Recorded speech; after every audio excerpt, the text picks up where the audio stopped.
I was never one to run towards conflict. My faith is a huge part of who I am at my core, and it was before I was hurt. So I read my Bible every morning, and I was reading my Bible every morning when I was hurt. So it's not like this is what turned me around. I had a come to Jesus through the middle of this while I was sitting in CVS waiting for my horse pill prescriptions of all these STD antibiotics. Is it real? Is what I believe real? And I sat there, I don't know, for a couple hours, and I decided I would rather believe in something greater than me that's real than think I'm navigating this all by myself. And there has to be a greater purpose and a higher calling. And so I'm going to choose to believe that from this moment on. I'm not going to question it anymore, that everything I've believed is true. And so I kept doing what I was always doing. And for me, just claiming those promises, like, God, you said this, and I would claim it, and it became like a weapon for me. So that really became much stronger through all of this. I kind of was challenging my faith and like, this says this, and I'm going to stand on it, even if it's just a little postage stamp of truth. I'm going to stand on this and believe it. And he parted the sea for me. This was the whole thing is God's grace.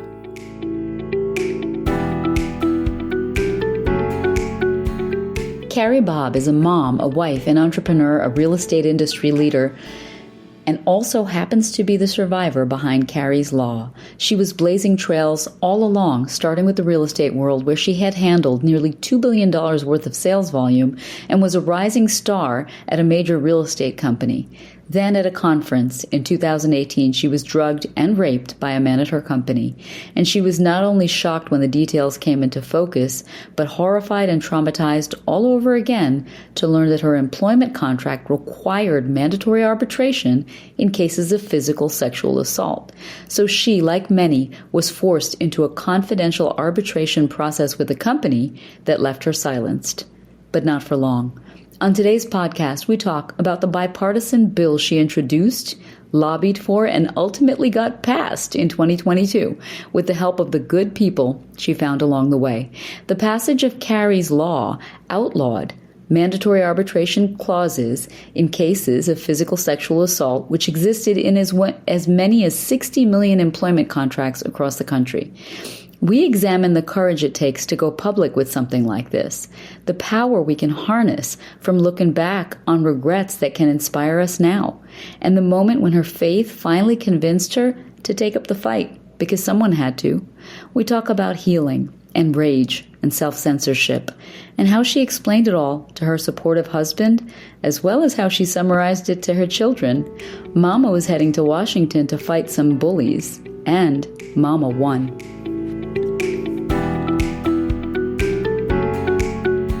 Carrie Bobb, thank you for joining me today. People who are going to be listening to this podcast aren't going to know that I've had the pleasure of knowing you for a few years because I'm just a lucky girl like that. And that we got to know each other through the world of real estate. I will obviously post some information about you and some of the particulars about why we're speaking today. I will start by saying that your backstory is arguably far more impressive even than the legislation that you pursued, inspired, and ultimately won and fought for. Real estate is a world not a lot of people understand. People like us, unfortunately, have the good and bad fortune of understanding it. But on the brokerage side in particular, it's something like 29% of brokers are women overall. And out of that group, very, very few are A, successful top producers, and an even fewer percentage are B, founders of their own firms. Not only have you done both, and all of this is way before you got anywhere near inspiring legislation in Congress, but you also founded a third company. You also founded another company called Hello Jenny, and then ultimately sold your company and are now at Foundry Commercial, where I'm sure they're very, very grateful to have you, because every time I see Carrie Bobb, she's making deals, shaking hands, influencing people, and doing it in an elegant way, right? Doing it without being anything other than someone who really understands the built world and who should be where and how it should be used. So I think it's important to put that context there. But to paint the backstory, we know you were a broker who had handled something like $2 billion in transaction volume. And you're working for one of the major real estate companies. At the time, married with 3 kids, 2 boys and a girl. Yep. And you were living in? San Diego. Living in San Diego, where you had been for quite some time, Yeah, right? 20 plus years, yeah. And all things sort of, all systems go, running around, taking over the world.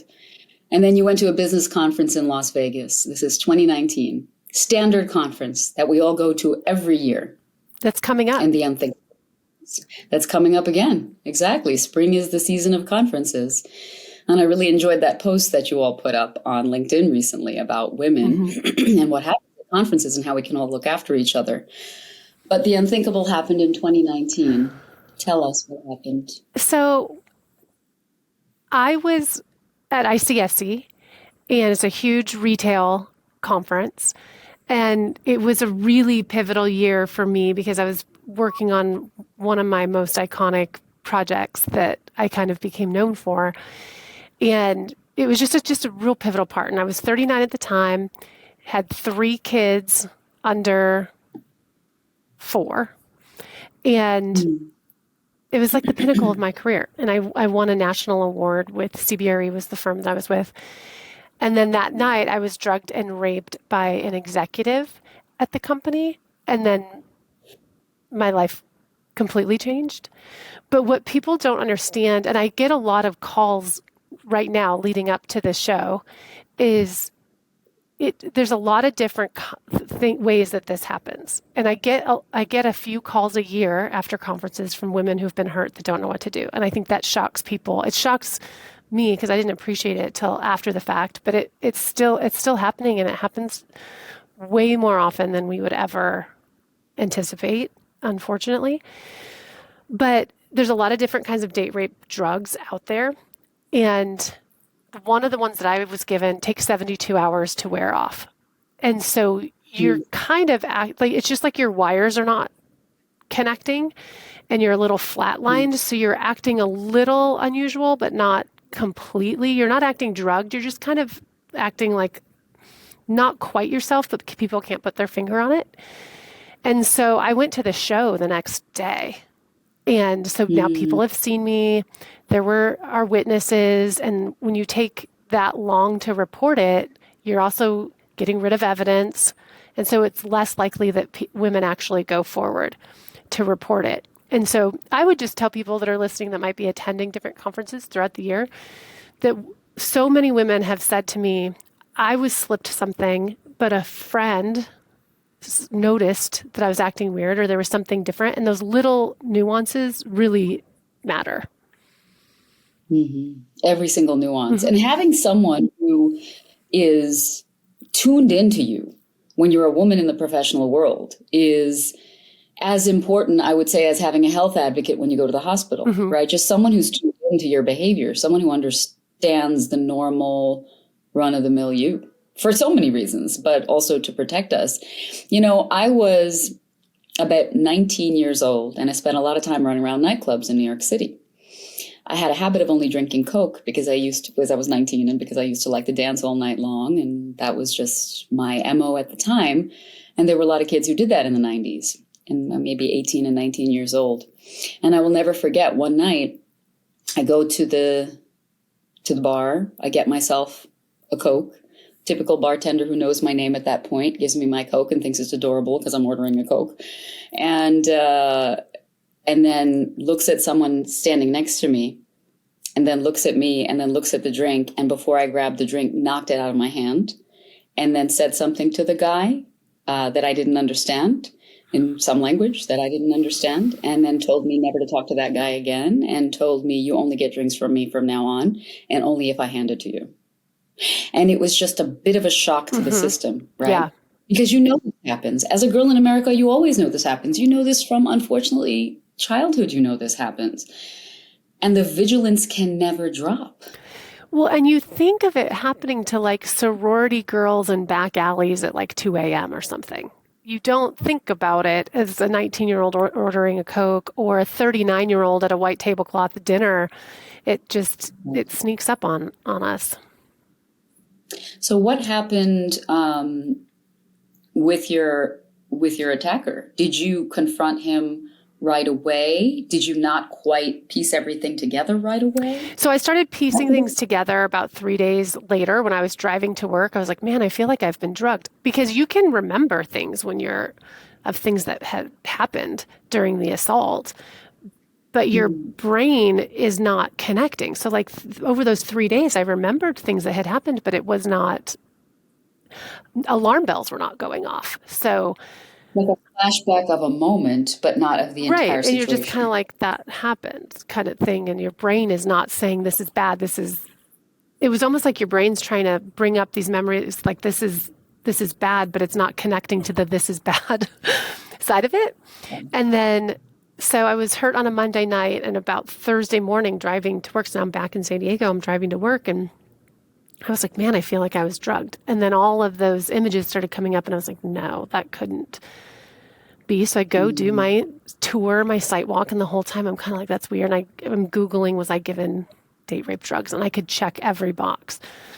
And at that point, I was kind of like, not freaking out, but just like, okay, I should probably like just go to the urgent care and make sure that I'm okay, that this didn't happen. I just need somebody to validate. And then I get to the urgent care. They send me the emergency room. And then I'm at the emergency room, and there were so many people waiting to see. And I was in a private room that had VOV on it for victims of violence, because they keep everybody confidential.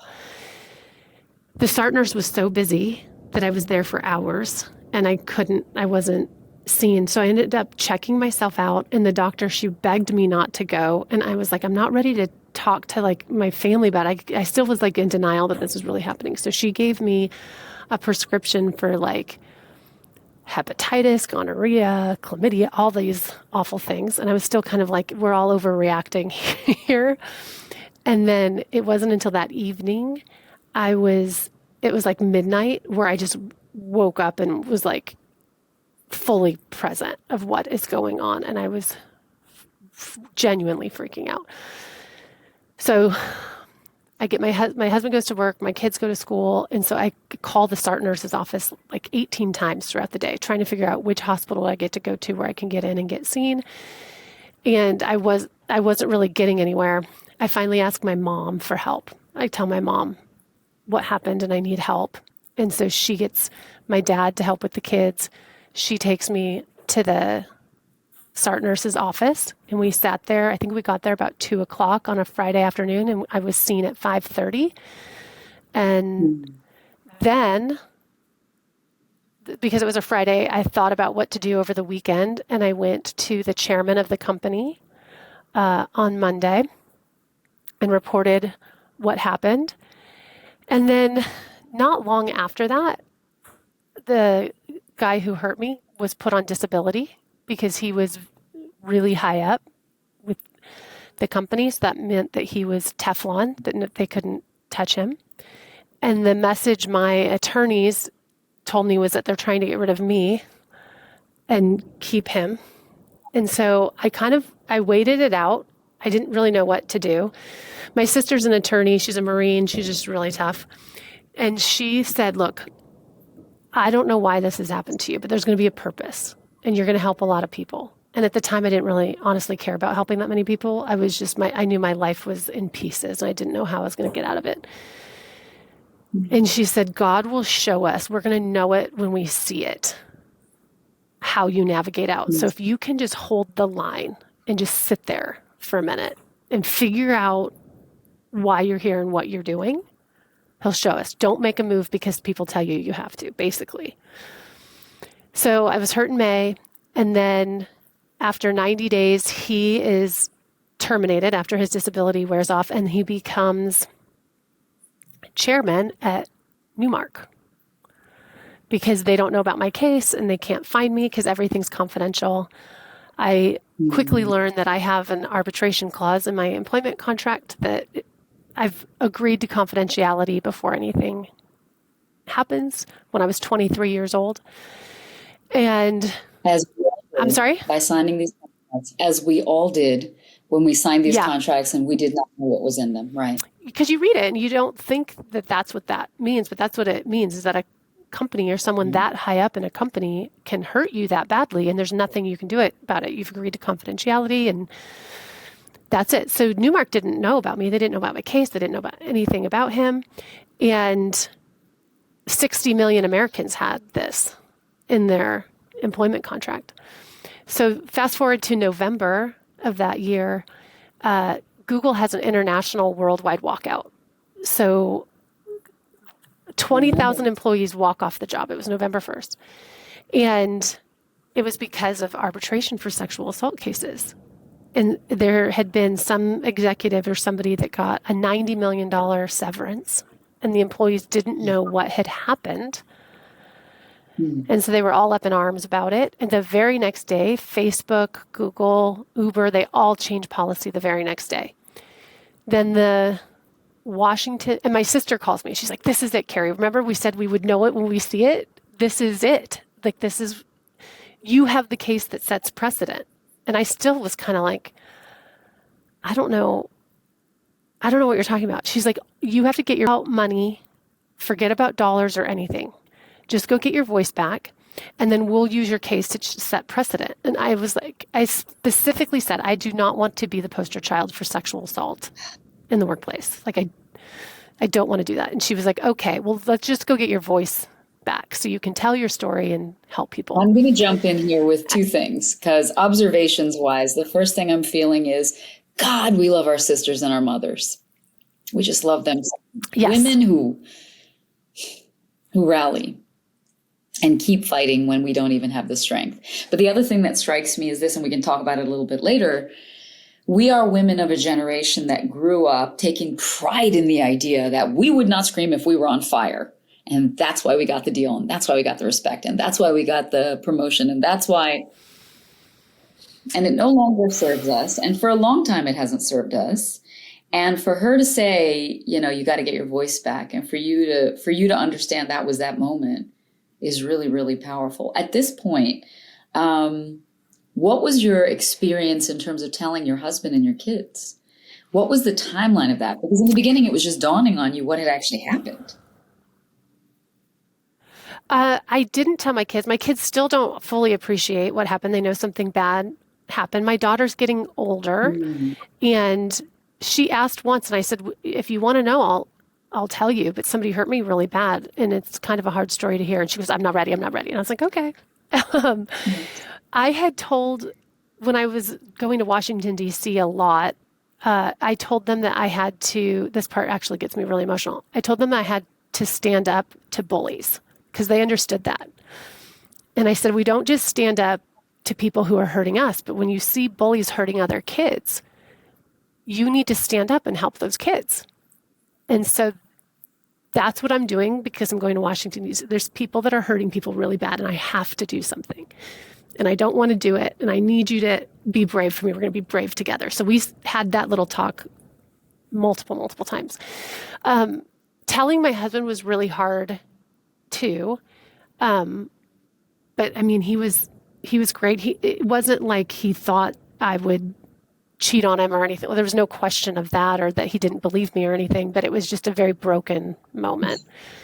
And even through all of the whole thing, the advocacy and the lobbying and all of that, it was the thing that we agreed to do together. It was never like I went to him and said, I have to do this, or this is the way we're going, or because there's a lot of money at stake on some of these things. And so it's like, what are you willing to do? And the whole time he was like, we got to do the right thing. We have a daughter, Yeah. and Raising so boys. he was awesome. And it's happening to men too. I mean, I've It had is. a couple men come up to me after conferences and share their stories. So it's not just women. So this was in 2019. And It was actually 2018, but my case settled in 2019 and I could talk about it in 2019 then, because I still hadn't gotten my voice back. yeah, exactly.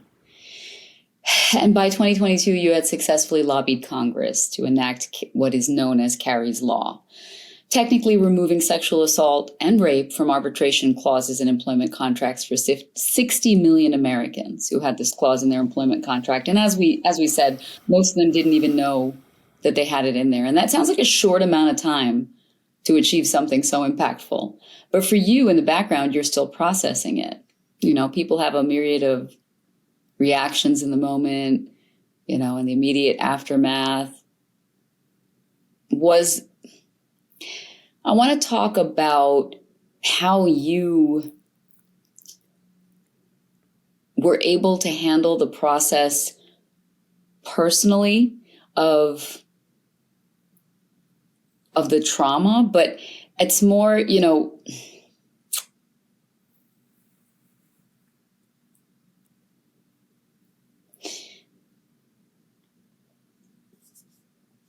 courage, right? Courage in general is a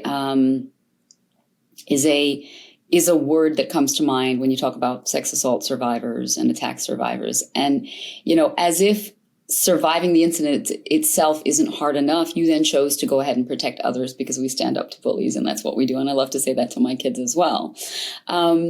This made your personal life really public really fast. This made a very personal trauma public very fast, and not a lot of people would have done that. Turns out there is some science behind it, and I've been reading about it.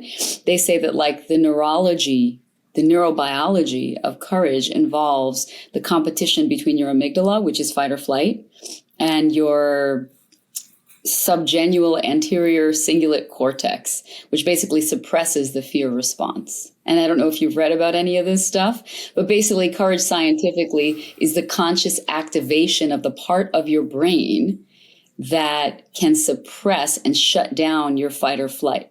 Because when you're standing with Congress and you're going out there and you're trying to really change something, you're doing it for the greater good. And they say that scientists kind of break it down, and they say that to voluntarily act in the face of fear is courage because, number one, you have to clearly picture the positive result. You have to be able to picture it, which maybe your sister helped you with, the visualization of it. Two, you have to be able to focus on the meaning behind the action, the why. And obviously that's because you're standing up to the bullies. Three, and I love this, is you have to understand that daring is honorable in and of itself despite the outcome. You have to be the kind of person who believes that daring is honorable, right? Which also sounds sort of military. And then number four, and this is the best part because I was thinking about your story, is you have to strengthen your pattern of bravery in your life. Like, for example, by being a badass real estate person your entire life, right? So there's a pattern, right? Like a pattern of bravery that you've been building up. It's almost like you were training to be brave enough your entire life, come what may. And it's a beautiful thing. But we grew up in a generation where women, again, took pride in not yelling if we were on fire. It's tough to change that. It's tough to find your voice when you didn't really walk around probably thinking you didn't have one. You're not a woman who's a shrinking violet. You're a woman who's out there doing big things your entire life.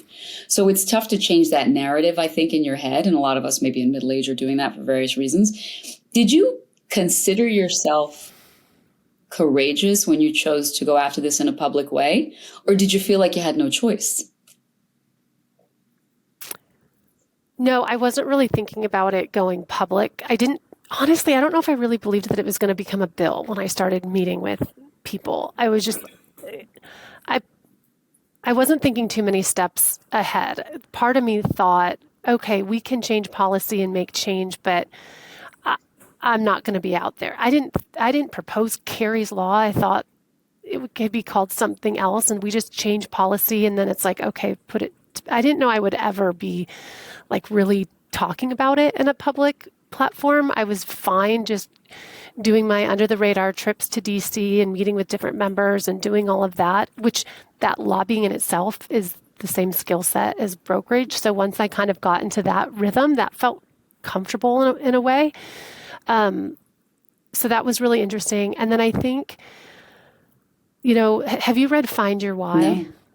by Simon Sinek? It's a great book for people looking to navigate their course, whether it's their career, life purpose, or whatever. But I had read it years before. And what's interesting is you can learn a lot from your mistakes that you make. He says, put a timeline of your life together, and there's going to be different hash marks on the timeline of your life of things that were really like core memories that were significant and things that didn't go great and why those are so prominent on the timeline of your life. So I did that. And one of my prominent hash marks was I went to a really small private school. There were 36 students in my graduating Very class, small. and it was really small. And I had the opportunity to walk on and play volleyball at ASU, but I was really nervous about going to a school that big. So I didn't. I went to a much smaller school. And that was a really big regret in my life. And so it helped shape the decisions going forward. So like I wanted to work at CBRE because it was the largest commercial real estate firm. And I was like, okay, I'm just going to go. And if I fail, at least I tried, because I always regretted that decision of not playing volleyball at ASU. Yeah. So you fast forward to, okay, I get my voice back. Every step along the lobbying way, I wasn't so much driven towards, I need to get this bill introduced and get this bill passed and have the notoriety of getting a federal bill passed. I was more driven by, if I don't take this next step, I'm going to completely regret not going for it. And so little by little, you actually like go for it and you make progress, and it's kind of like shocking, to be honest, when stuff actually worked out. But that was much more of a driver, was having not given my all. I love. And I think that happens in our business too, right? Like every time you think a deal's dead, we go, there might be a little bit left here. Well, and also in general, it sort of touches on the topic of how you want to live your life, right? When I think about how I make my big decisions in life, my term has always been regret avoidant. So if I had 3 job offers after college, I would take the one I would most regret not taking. If I had, whatever it is, right? Leaving my marriage, I knew I would regret not knowing what life could be. Launching this podcast, which doesn't really fit neatly into my life story. I just woke up this year and I knew I'd regret if I didn't. And so regret avoidant is a beautiful way to live. And if I could put on t-shirts for my kids, I would. There's a quote that kind of comes to mind, and I have no idea who to attribute it to, but they say, a hero is no braver than an ordinary man, but brave 5 minutes longer. Right? Yes, it's true. And you were talking earlier about your courage muscle, how you build on it. Once you do really, really hard things, other things come up that used to be so big that you kind of look at, and it's more of an annoyance now. Like, okay, fine, we'll do that and get through it. But, so when did you want to give up? I mean, it's not like this got done overnight. It's not like you didn't have to keep dedicating time to it. It's not like you didn't have 3 children and a full life. When at all did you want to give up? My husband, my mom, and my dad too, and my sister were all really, really supportive. It wouldn't have happened without them. Because at any point they were like, you don't have to do this. Like, no one's making you do it. And so we had a few of those conversations, not a lot, but you could count them on one hand. And every time where it was like, okay, I just didn't want that to be the end where I gave up. And so I just kept trying. And they were all with you. So, but okay, I want to go back to Newmark because I don't want to leave Newmark. Yeah. I don't want to throw Newmark under the bus because there's more to the Newmark story. Yeah. So, I was bound by confidentiality, but I did talk to about 5 women who were in the industry that were good friends of mine. And I didn't tell them everything that happened, but I said, I'm going to stick my neck out, but I'm really scared. And I just want to know that if I advocate to remove these arbitration clauses, that you will have my back. You don't need to have my back in a public way, but just even in private, that, you know, like when Moses parted the Red Sea, he had people holding his arms up. Like, I just need people to know that in this industry, there's someone that's going to just have my back. And they were all amazing. Well, one of those women worked at Newmark, and she goes to ICSC the following year. So now we're 2019, and he's there, and his photo's up in the booth, and he's being recognized and all this kind of stuff. And she's like, is this him? And I said, yes. So she comes back and she's really upset. And she's like, I have to say something. And I go, well, just be careful. And now my case is closed and I am able to talk about it. So I shared with her a lot more at that point. And I said, be careful, because sometimes when you go to these companies, they might not believe you. And now you're putting yourself at risk. And I felt like I had put this huge, tremendous burden on her when I had asked just. And we're so sorry And around that. That's just upsetting. We don't blame anyone, right? We just speak our truth. well, it became much heavier for her. Yeah. And she was like, I have stock options. Like, I've been here for a long time. I can't not say anything. And she was really in turmoil about what the company would do.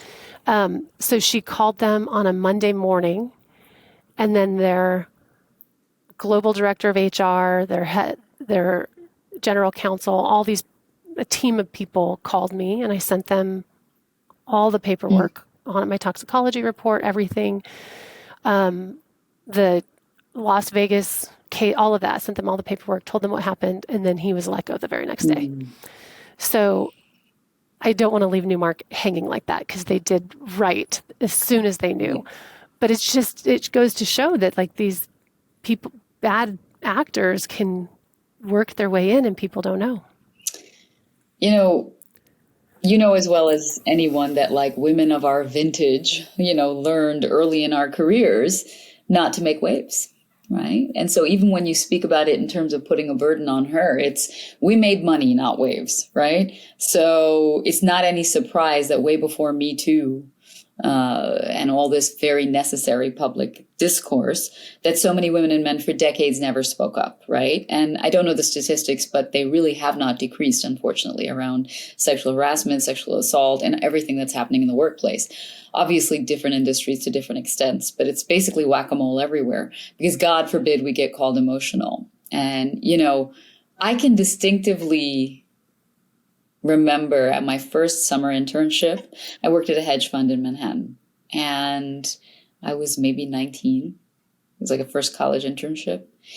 And I remember walking into the office the first day, looking around, seeing the way that people were looking at me, just because I was the youngest woman in the room. And I went home that night and I thought to myself, well, 3 things. Number 1, never wearing red lipstick in the office again, because I'm already a thing to look at just by virtue of my age. Number 2, I am, whenever I'm being called into a managing director's office, I am going to stand by the door, hold it open and say, you want to see me? I don't need to go in and sit down. Why do I need to go in and sit? Like, what is the value in that?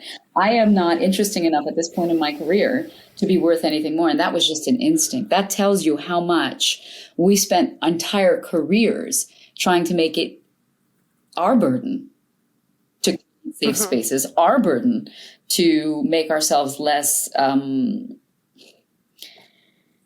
easy to attack, easy to put in uncomfortable situations, because we were thinking 12 steps ahead to the headache it would be if we had to deal with it, if we had to reject it, if we had to report it, no matter what it was, even if it was really just unwanted interest, right? And I think because God forbid other people's behavior be their own burden to regulate. So anyway, that's my diatribe. But the sheer number of people over the course of my life who are shocked when they learn that I've never been sexually assaulted, and that I'm the sheer number of people women in the real estate industry who've been comfortable telling me over the years about their own assault. And even people I'm not necessarily close with, right? Just women will just tell you things that happen. Oh, it's wild. Sexually harassed. They will say, this guy keeps asking me out. They will say, my boss. It's so blatant, even if it's not sexual assault. It's so blatant and pervasive. And the way that women share these stories with each other with this assumption that no one's going to say anything, because why would you make waves, is probably the most upsetting part, I think, about having grown up in the generation that we did, that everybody just quietly, tacitly agreed that we were not going to make anyone else's behavior their own burden to regulate, right? You're so right. And I actually had to go to see a therapist for a while because I didn't know how to handle so many incoming calls. Wow. So many people were coming to me telling me their stories and what's happening that I needed help managing it Wow. myself, just internally, because it was so disturbing. When you And speak with those survivors, what is surprising to you about what you hear from them? Is there anything surprising, or is it just all thing? oh, well, the sheer volume of people, how many people have been hurt and are being hurt. And then it was really hard for me because I was fighting so hard to get through this to not feel like I can't fight for all these people, like help them through this and this feeling of like how do we manage that?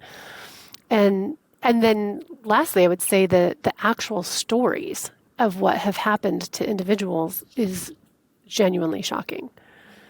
That is commonplace happening all the time. I had no idea. Was the therapist's advice listen, but you can't help everyone? Yeah, and like we've talked through a couple tools of how people how you respond, Mm. and then a lot of people. So a couple things people wanted to then a lot of women were wrestling with. Well, I want to go public with my story too because there is healing in, or you want to be validated, right?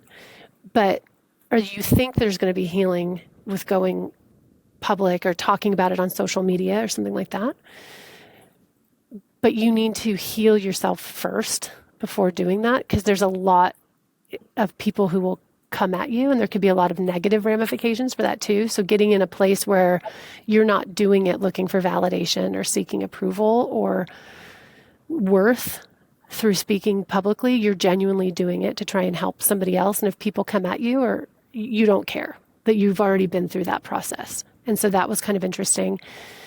And then just the different tools through the healing process. Like I treated myself like an inpatient and I went and had therapy every single day for a very long time. And then I staggered it down from like 4 days a week, then 3 over the course of a year. That's wonderful. And And so many people don't do that for themselves. That's wonderful that you did that, right?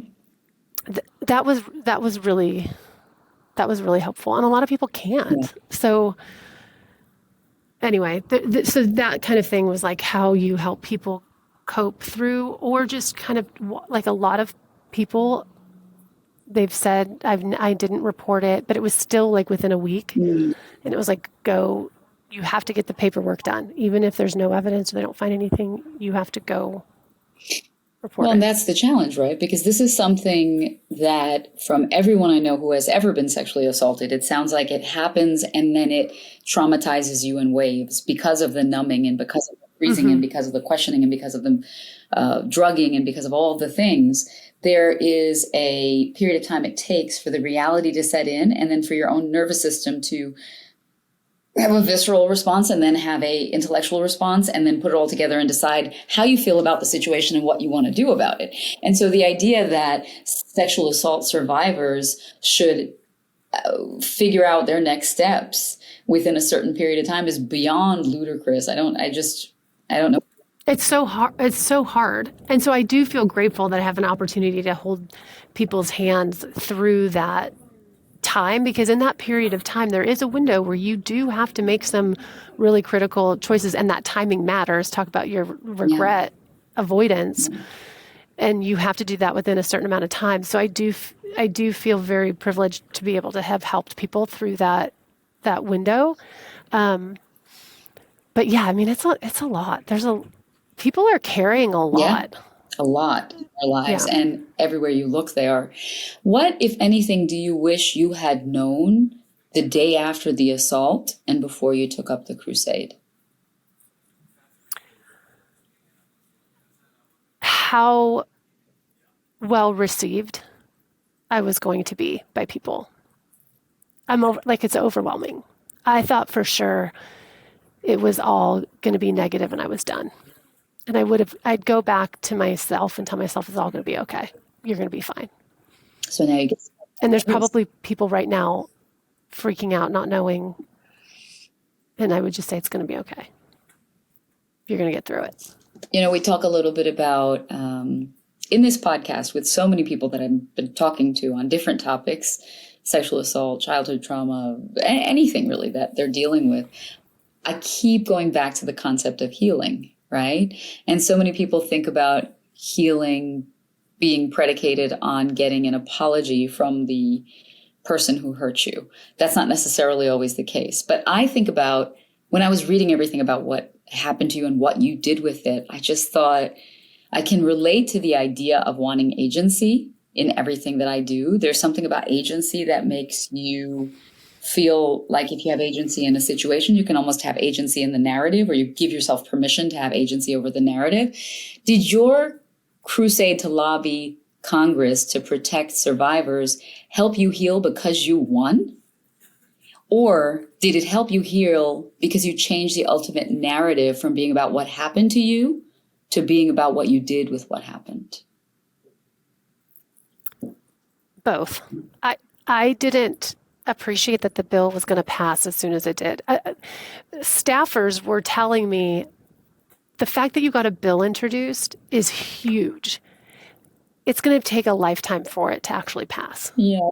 So just prepare yourself that this bill will be out there for your lifetime.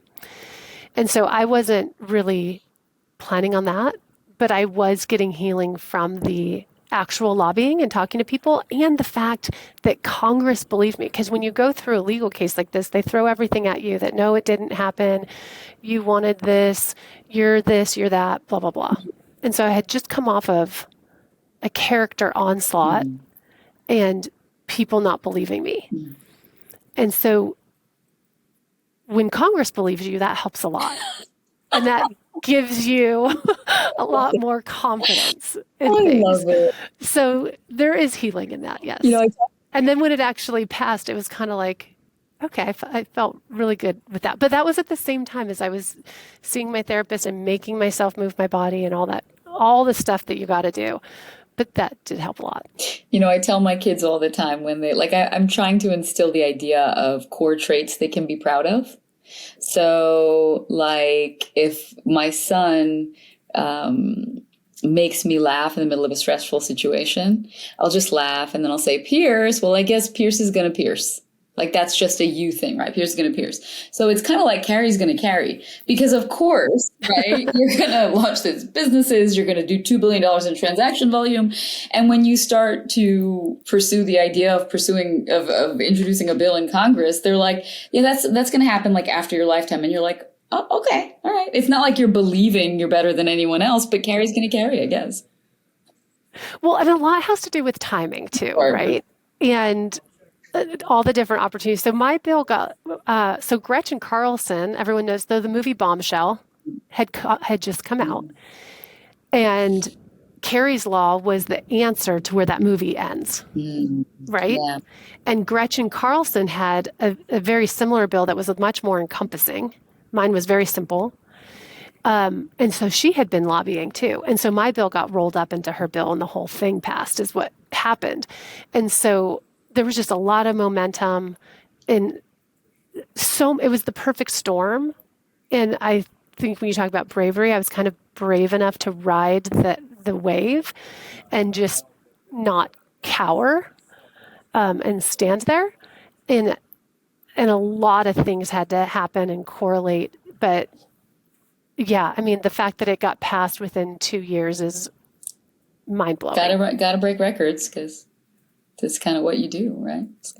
And now it's become this thing that I'm so proud of, that it became this thing that I never wanted to talk about. I don't want anyone to know. It's awful. I'm so proud of what we did. It's really, really incredible. When you think about forgiveness, it's not just him. There were a lot of people involved in a system that made this. Obviously, it's primarily him, right? But I think when you go up against institutions, at the end of the day, it's just people. It's the handful of people in the room who are making really, really shitty decisions, and they are re-hurting you, right? Oh, they hurt me worse than he did. 100 times over. 100 times over, which is what made the bill so important. He actually became kind of insignificant towards the end when she realized how nasty and ugly the fight is. And I think one of the things, the life lessons that I've held on to through this whole process was, if you're standing in truth and you know you're right and what you're doing is based on truth, you can pick a bigger fight. So if you've got, like, he was big, he was much higher up than I was. And so then you kind of, now I'm fighting with the company who's bigger than him. And you could say that worked or it didn't. And then you go to Congress, and when you win that fight, all those other things don't matter as much. But you have to be brave enough to pick that bigger fight, right? And that's the hard part. Well, that's my favorite thing you said. Yeah. You have to be brave enough to pick that bigger fight. A friend of mine, when she was in college, was raped by a supposed friend. And she had to go through the university channels and didn't get what she needed. And then she had to go take her fight to court, in their jurisdiction. And only when the court validated it was the university willing to act on that information. I do think to this day, the anger that she feels against the university is stronger, because it almost became as if the perpetrator was just a rabid dog. I mean, there's nothing on some level, I think, that you can discuss with a dog that bit your leg, right? But if the people around are telling you to get over it and telling you don't need medicine and telling you all the things, wouldn't you be more angry at those people on some level? Because a dog is a dog. So it makes a lot of sense that you would say that was the fight, right? Yeah. I most likely would not have even lobbied Congress if things had been handled differently, honestly, because it was so glaringly obvious what the problem was through that process. Yeah. Well, you can't push someone too far, because then you find out what they're made of, right? No, and the day after Carrie's law was introduced, CBRE changed policy. So they didn't. So it's amazing. We got what we wanted. So do you and your sister feel like this, when you talk about the whole journey with Congress, do you feel like it was there anything you would do differently? Was there anything in terms of the timeline? Was there anything that you would have handled differently along the way? No. Wow. No. I was scared to death. And I had plenty of members who were kind, but tell me flat out no to my face. But we get told no all the time in brokerage. So it's not like it was smooth sailing and this easy layup of a thing, because you look at the cause and what it represents and you think, well, obviously, that's not exactly how it happened. I definitely had a lot of people supporting me who were members, but there were certainly members who didn't support me because their constituents are big institutions and they fund them. So you can imagine how those conversations would go. And those were not fun, and it was hard. But I think I'm just really proud of what we did. I feel so grateful to have been the one to help carry that torch. But yeah, no one's ever asked me that question, and I don't think I would change anything. How many Congress members did you ultimately lobby? I have no idea. I don't even know how many meetings. No, because I met with a lot of legislative directors, a lot of members, a lot of chief of staffs. I went back and forth to DC 11 times over like 18 months. Yeah. So, and what was really cool about that, and you'll so appreciate this with like brokerage, was I only had one connection to a member. And it was through a mom of a girl that I coached volleyball for 15 years prior. Okay, so it was a loose connection. I love that that's the way the world works, though. But in brokerage, you're like, okay, I've got one connection. And she worked for Arizona center of policy in Arizona. So she knew Debbie Lesko. And so I asked her for an introduction to Debbie Lesko. And so I end up flying to DC just to meet with Debbie. Debbie loves it. She's amazing. Do you have any other members you could introduce me to? She's like, yes. So she starts introducing me to other members. I extended that trip for 4 days. And then they decide they're going to introduce Carrie's Law, but they want it to be a bipartisan bill. Debbie's Republican. So she gets Karen Bass, who was over the Beverly Hills. That was her jurisdiction. She's now mayor of LA. So Karen Bass and Debbie Lesko co-introduced Carrie's Law together, and they both introduced me to different members, and it was just a snowball effect. Yeah. So it's amazing what you can do with like one connection. Well, it's amazing what you can do with one connection. Not everybody could do it. Let's be clear, because $2 billion in transaction volume also speaks for itself. So, to each their own. What, if anything, do you have as a message to people who maybe are going through this right now and are debating whether or not to say anything about it? Oh, I would say you have to talk about it. I would choose wisely who you talk to. And I can just tell you the very thing that's the worst thing that can happen in your life can be the thing that brings out the best in you, but you have to work at it. And almost like make it pay and turn it around, flip it on its head. But that is hard to do, and it takes a lot of work, but it sure beats the alternative. How much of this is in the rearview mirror for you now? In 2022, I was like, we moved to Nashville. We moved from San Diego to Nashville. We're turning a whole new page.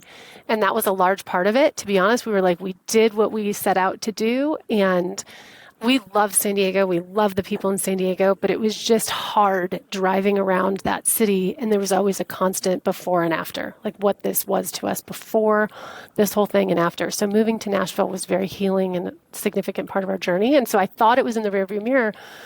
But what I just really love about it is that I'm just proud of the work we've done. And so it comes up in work a lot, especially when people are talking about legislation and trying to work through things. It's like, oh, I actually have some experience in that space. And so that's been really fun to stand on that. So there was a little blip of time where I was like, oh, okay, we're moving on. But I think it's something I'll always stand on it. I'm so proud of it. Yeah, the good part should get louder and louder and louder. And ultimately, that is the story, right? The story is not about what happened. The story is about what you did with it. And I meet so many amazing people. And for all the stories where I said earlier, all these people that are coming to me in their broken place, I also hear so many stories of people who've been at that place that came through the other side. And that's really cool. Let me ask you this, just in terms of your background, because I don't know a lot about you growing up.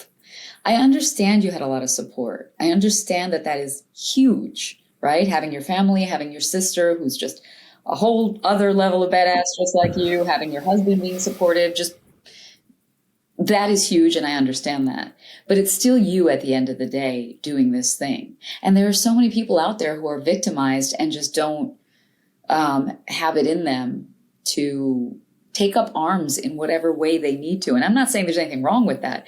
People have every right to keep their personal life and their traumas personal, and there's absolutely no shame in that.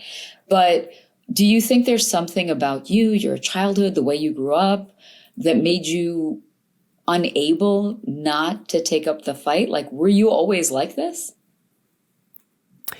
No, I wasn't. I always wanted people to like me and was very like social butterfly type of thing. I was never one to run towards conflict. My faith is a huge part of who I am at my core, and it was before I was hurt. So I read my Bible every morning, and I was reading my Bible every morning when I was hurt. So it's not like this is what turned me around. I had come to Jesus through the middle of this while I was sitting in CVS waiting for my horse pill prescriptions of all these STD antibiotics.